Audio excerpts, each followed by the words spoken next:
Hi, my name is Bill Felsted with Dayton Superior. I'm one of the technical chemical sales reps located here in the Midwest. And today I'd like to reintroduce our Pro-Poxy 400. It's a new formulation. The biggest advantage that it gives us now is a wider range of temperature, and being located in the Midwest, that makes a big difference. So now we're going from 5 degrees all the way up to 110 degrees Fahrenheit. That's one of the major advantages. This product is probably best known for anchoring gel, so dowels, threaded rod, etc. It could be used as a bonding agent as well for concrete.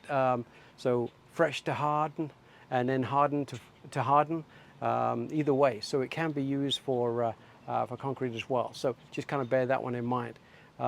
Also, the other thing that I do always like to mention, and I've already gunned it out just so you could see it, but always, whenever you're using these mixing nozzles, always make sure that you gun it out so that you get a complete mix. Because if it's not mixed correctly, you're not going to get the strength that you really want, and you're not going to have the bonding agent that you need.